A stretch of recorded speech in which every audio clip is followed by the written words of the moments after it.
연말 연시가 되면 사람들마다 빠지지 않는 인사말이 있습니다. 이런 거죠. 다사다난했던 이 한 해도 정말 수고 많으셨습니다. 안 좋은 일은 훌훌 털어버리고 희망찬 새해를 맞이하시기를 바랍니다. 다들 이런 인사 많이 또 받기도 하셨고 많이 나누기도 하셨을 것입니다.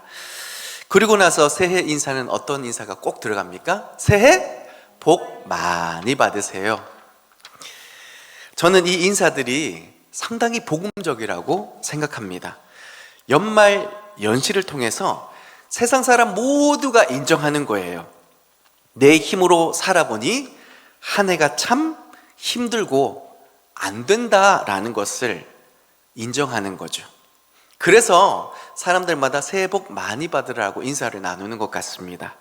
복이라는 것은 내 힘으로 얻을 수 있는 것이 아니라 누군가가 줘야 받을 수 있는 것이죠. 물론 복에 대한 개념도 다르고 복을 주시는 주체에 대한 것도 다르지만 중요한 것은 세상 사람들은 이미 다 안다라는 겁니다.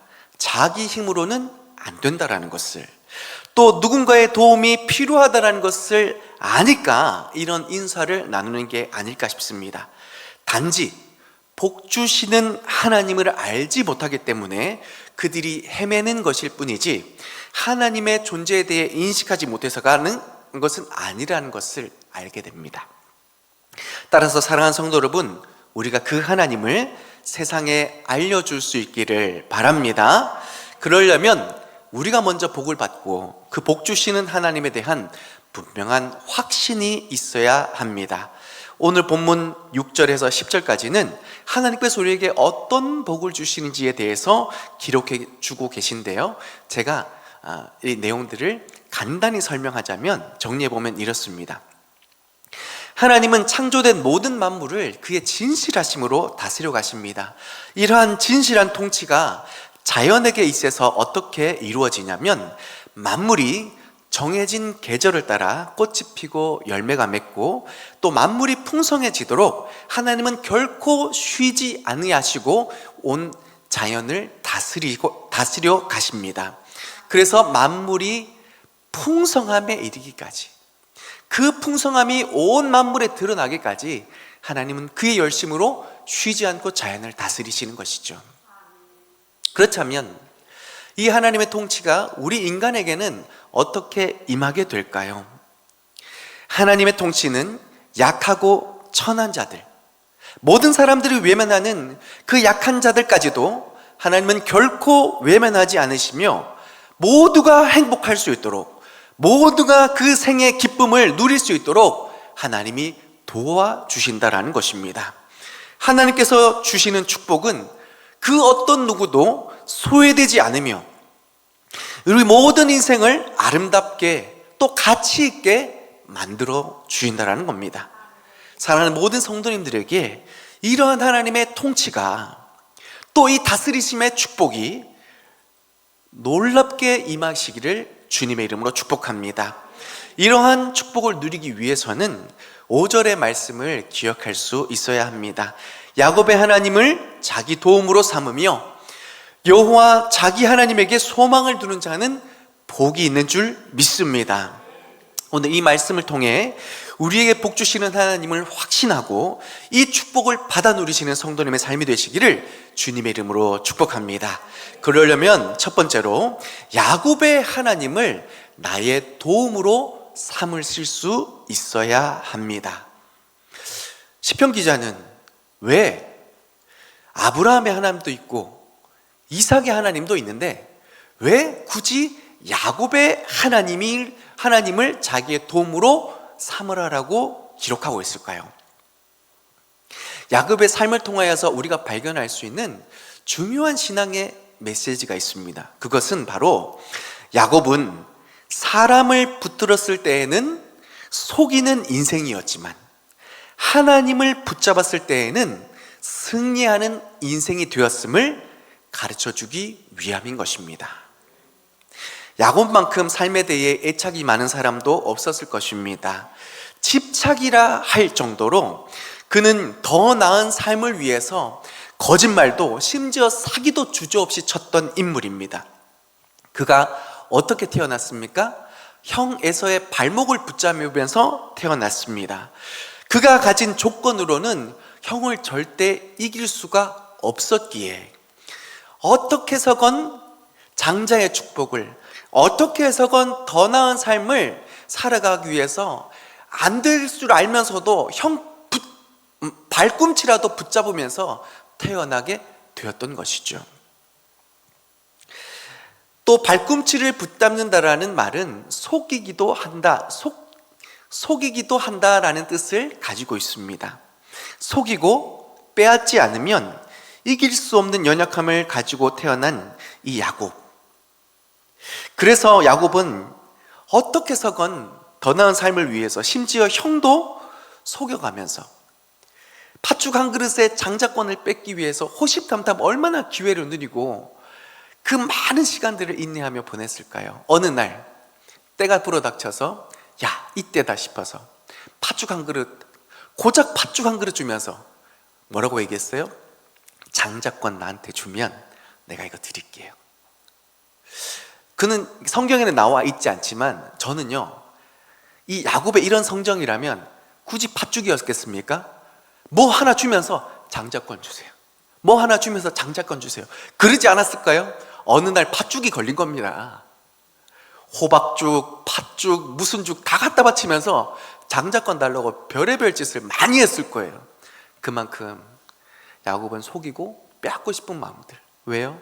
더 나은 삶을 위한 애착이 있었다라는 것이죠. 그러나 그의 삶이 그만큼 강하거나 뭔가 온전하지 못하였기 때문에 이렇게 해서도 하고 싶은 마음들이 그에게 있었던 겁니다. 또 야곱은 이삭이 이제 연로하여서 나이가 차서 눈이 보이지 않습니다. 그래서 자기의 마지막을 직감해서 형 에사를 불러서, 장자니까 불러서 맛있는 음식을 요리해 대접해라, 내가 너를 마음껏 축복해 줄게. 이 이야기를 들었던 리브가가 야곱에게 빨리 불러서 아버지한테 빨리 가보라고. 뭐 합니까? 사기치잖아요. 이삭이 두 번이나 야곱에게 묻습니다. 너 누구니? 목소리는 야곱 같은데 너 정말 누구니? 묻잖아요. 두 번이나 묻습니다. 그런데 그 앞에서 당당하게 네, 저 에서입니다, 축복해 주세요, 이렇게 사기를 치잖아요. 형도 속이고 아버지도 속이고. 왜요? 더 나은 인생을 향한 바람들이 있었던 거죠. 간절한 소망들이 있었던 겁니다. 그런데 중요한 것은 결과가 어떻냐는 거죠. 결과가 잘 살고 싶어서 어떻게 해서건 속여서라도 사기쳐서라도 이런 인생을 꿈꾸었는데 결과가 어땠냐는 거죠. 결과는 결국 형 에사가 죽이겠다고 달라들어서 그 고향을 떠나야만 했습니다. 고향을 떠나서 의탁했던 그 하란에서의 그 집, 누가 살고 있습니까? 야곱보다 더 사기를 잘 치는 라반이 그곳에 있었던 것이죠. 그 외삼촌 라반에게 몇 년을 붙잡혀 삽니까? 20년을 붙잡혀 삽니다. 20년 동안 어떤 인생을 살아갑니까? 사기 맞으면서 살아가는 거예요. 라헬을 사랑했습니다. 둘째죠. 라헬을 사랑해서 외삼촌, 제가 라헬이 너무 좋습니다. 네, 이 여인을 위해서라면 7년을 일할 수 있겠습니다. 그래서 7년을 수일같이 일하면서 라헬과 함께 결혼한 날만 꿈꿉니다. 근데 밤을 지내놓고 나니 누가 옆에 있어요? 아니, 라헬이 아니라 레아를 사기 맞은 거죠. 제대로 사기 맞은 겁니다. 7년이 순식간에 날아간 겁니다. 난리가 나서 라반한테 막 따지고 그랬더니 또 7년 일하면 라헬 줄게. 14년을 그렇게 보낸 겁니다. 그런데 중요한 게 있습니다. 14년을 일했지만 아내는 얻었는데 자기 소유가 있어요, 없어요? 그래서 20년을 일한 겁니다. 20년 동안 자기보다 더 간악한 라반에게 사로잡혀서 그 인생을 할 일 없이 보냈으면 하는 거죠. 이렇게 하나님이 아닌 사람을 믿고 의지하고 또 자기 힘으로 뭔가를 이뤄내려고 하다 보니 그 결과는 결국 속고 속이는 비참한 결과만을 남기게 될 뿐이었다라는 겁니다. 그러나 그가 베델에서 하나님을 만나게 되면서 하나님을 드디어 그가 붙들게 됩니다. 그랬더니 어떻게 됩니까? 죽이려는 에서와 극적인 화해를 이루게 됩니다. 야곱보다 더 간악했던 라반에게서는 드디어 양과 염소를 두 떼 반이나 이루어서 그가 거부가 될 수 있게 되는 것이죠. 야곱의 하나님을 자기 도움으로 삼고 라는 말씀 속에서 발견할 수 있는 중요한 메시지는 사람을 붙들었을 때 우리는 결국 실패한다라는 것입니다. 속고 속이는 상처들로만 가득할 뿐이었습니다. 그러나 야곱이 하나님을 붙들었을 때에 하나님이 그를 도와주시고 그를 축복해 주셔서 결국 그가 그 삶 가운데 놀라운 기적을 맛보며 또 그가 이루고자 하는 모든 일들을 하나님 안에서 아름답게 이루어갈 수 있게 된 것입니다. 사랑하는 성도 여러분, 사람이 아니라 하나님을 붙들 수 있는 믿음이 우리 안에 있기를 소망합니다. 그런데 하나님을 붙든다라고 했을 때에 그냥 기도만 하고 열심히 예배만 하면 되는 걸까요? 여러분 오해하지 마세요. 기도하는 일, 예배하는 일 너무너무 중요한 일입니다. 하나님이 기뻐하시는 줄 믿습니다. 그런데 제가 드리고 싶은 말씀은 기도만 해서는 안 된다라는 것입니다. 예배만 하고 각자 자기에게 주어진 그 삶을 또한 최선으로 살아가야 된다라는 말씀을 드리고 싶은 거예요. 이것이 야곱의 하나님을 자기 도움으로 삼는 자들에게 주시는 하나님의 중요한 메시지라는 겁니다. 하나님께 쓰임받았던 사람들은 각자 자기의 자리에서 최선을 다했습니다. 부지런했습니다. 열심히 노력했습니다. 그런 열심 가운데 하나님의 축복이 임하고 기적이 일어나게 된 것이죠. 야곱은 그 하나님의 역사를 나타내주는 대표적인 사람이었던 겁니다. 이런 사건이 있죠. 야곱이 드디어 자기의 재산을 얻기 위해서 라반에게 요청합니다. 외삼촌이 좋은 양 다 가져가세요. 점 없는 거, 검은색 다 가져가세요. 전 연약한 양과 염소, 점 있는 것과 아롱진 것만 가져가겠습니다. 그런데 이때부터 이 둘을 분리해 놓고 저에게 맡겨진 이 양들이 번성하면 이거 다 제 겁니다 라고 약속을 받아내죠. 그때부터 야곱이 희한한 수를 씁니다. 어떤 수를 써요? 이 중간에 냇가에 이 외삼촌의 양들이, 건강한 양들이 그 앞으로 물을 먹을 때마다 버드나무, 신풍나무, 살구나무의 껍질을 벗겨서 흰 나무 작대기를 그 앞에 계속 들이미는 거예요. 그럴 때마다 이 양들이 서로 교배해가지고 건강한 양을 낳는데 무늬가 다 점이 있고 아롱진 점이 있는 거예요. 그러니까 다 그 양들이 야곱한테 가는 거죠. 수년이 흘러놓고 났더니 약하고 그 별로 적은 양, 이거 다 라반의 양이 되고 건강하고 막 두 떼 반을 이룬 양들이 막 다 야곱에게 간 거예요. 자, 문제. 이거 야곱이 지혜롭게 수를 잘 써서 이런 결과가 낳게 된 걸까요? 성경은 분명히 기록합니다. 내가 하나님으로 말미암아 이와 같은 큰 부를 얻게 되었다라고. 야곱은 자기의 지혜와 자기의 방법으로 인해서 이 부를 얻은 것이 아니라 하나님께서 축복하여 주셨으므로 이와 같은 결과를 낳게 되었다라고 그가 분명히 기록하고 있습니다.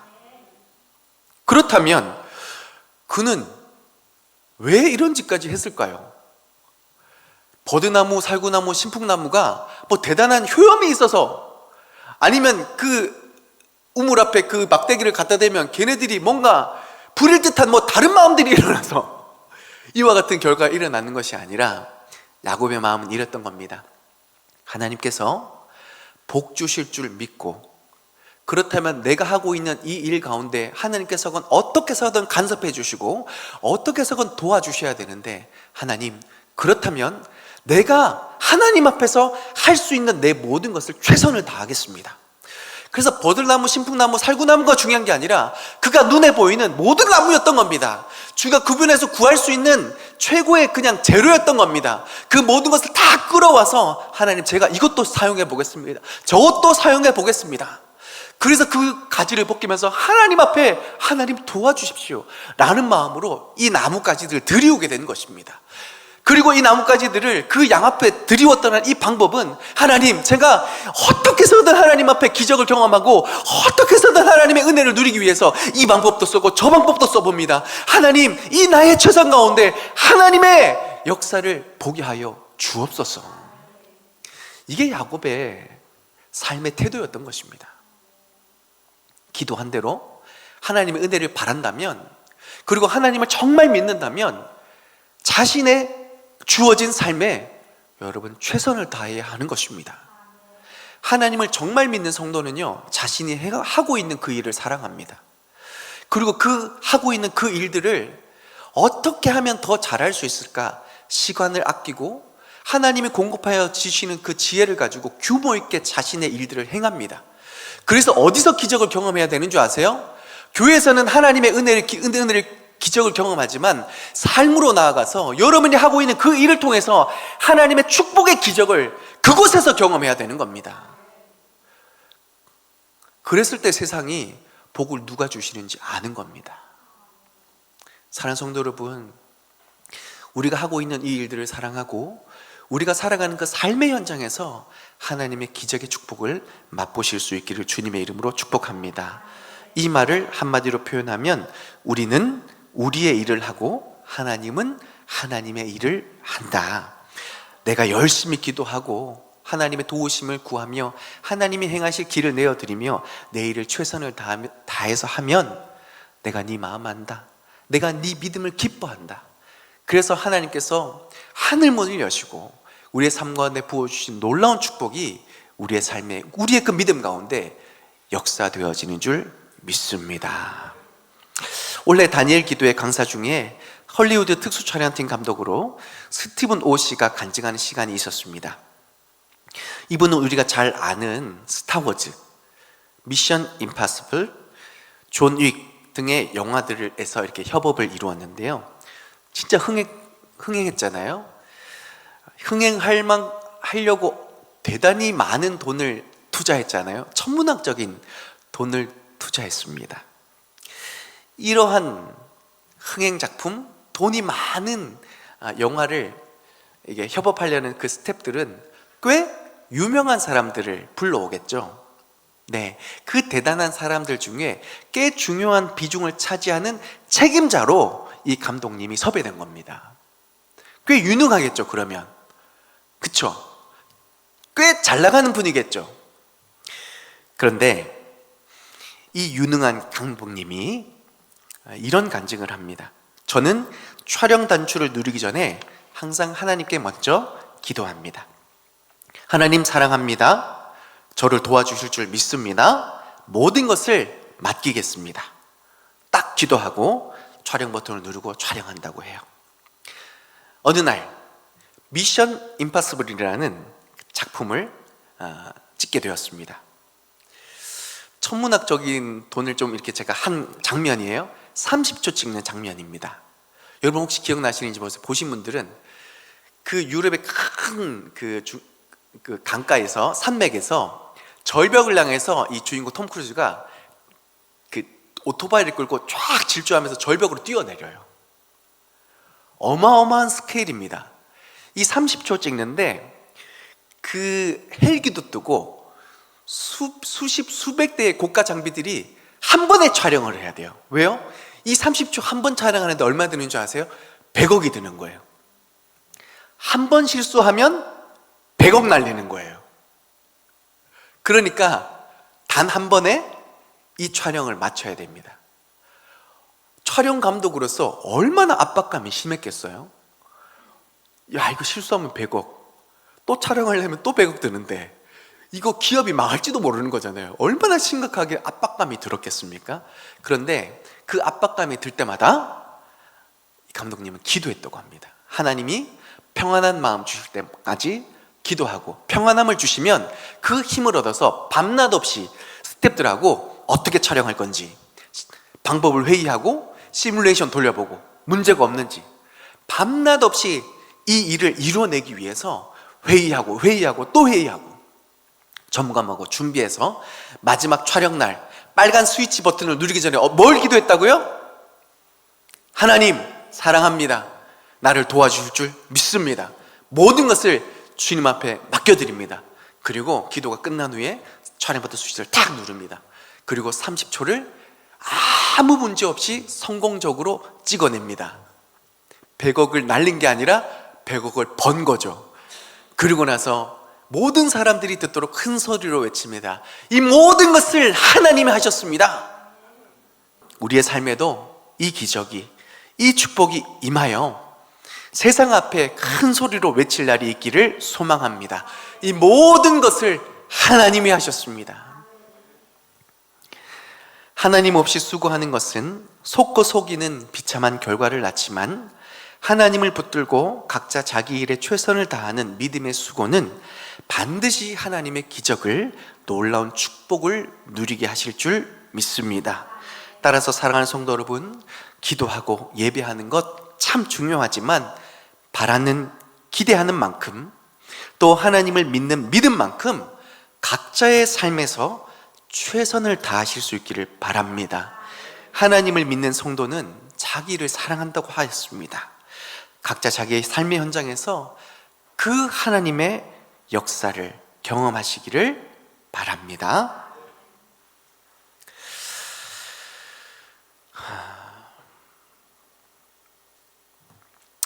오늘 본문이 말씀하시는 가장 중요한 메시지가 하나 더 남아 있습니다. 야곱의 하나님이 이제 나의 하나님이 되어야 한다는 것입니다. 믿음은 개인적인 거예요. 누가 대신 믿어줄 수 없습니다.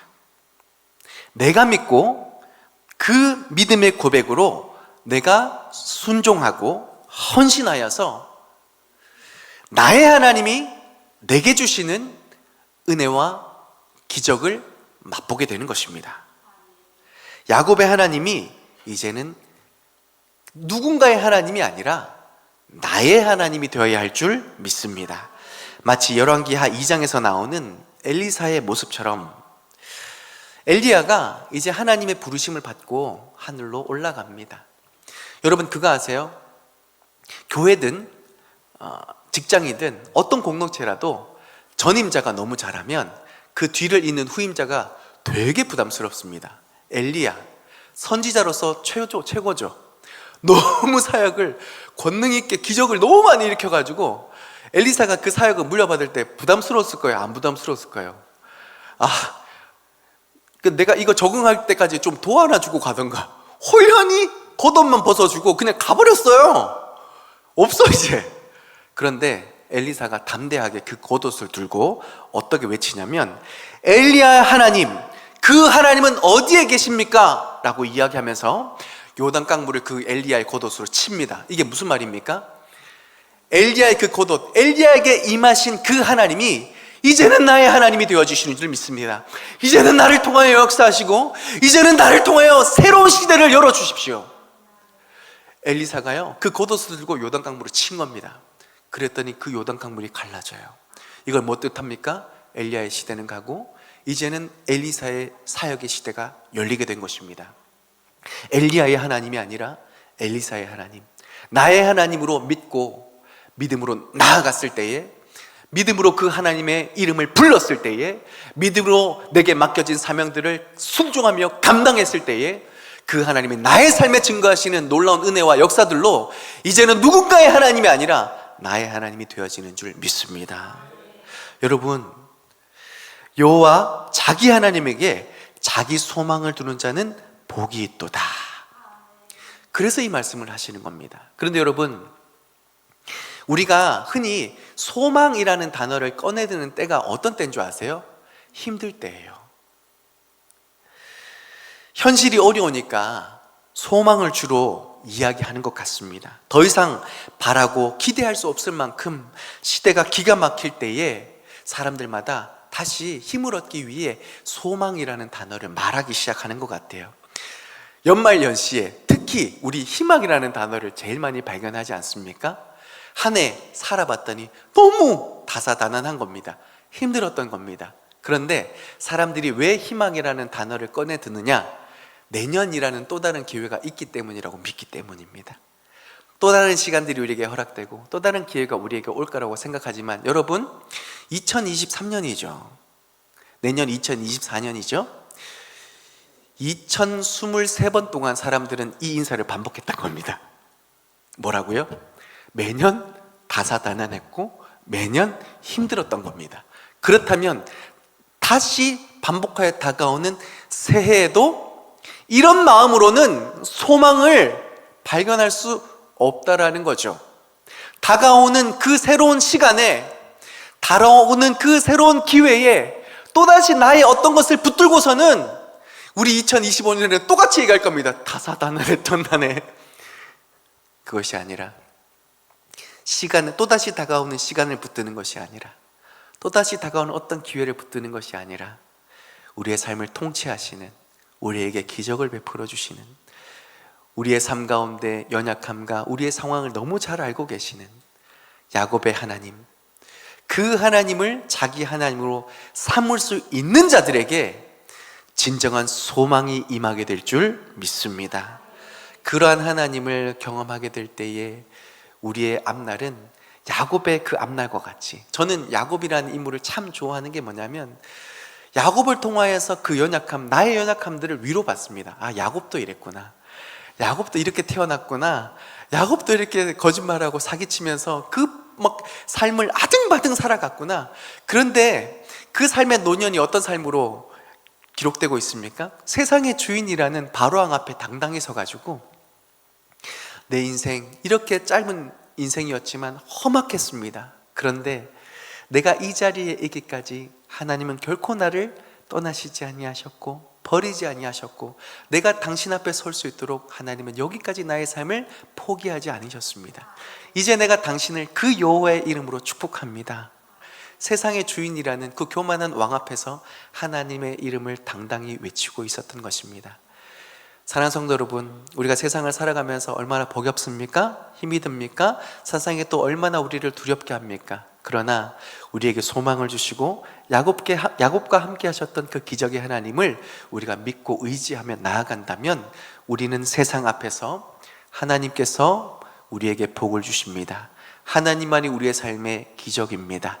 연말연시에 하나님을 알지 못하지만 내 힘으로는 안 된다고 살아가는, 절망하는 그들에게 하나님의 위로를, 하나님의 영광을, 하나님의 소망을 말해줄 수 있는 저와 우리 모든 성도님 되시기를 주님의 이름으로 축복합니다. 새해, 그래서 하나님께서 주시는 그 소망으로 세상 앞에 하나님의 기적을 노래할 수 있는 우리 성도님의 삶이 되시기를 주님의 이름으로 축복합니다.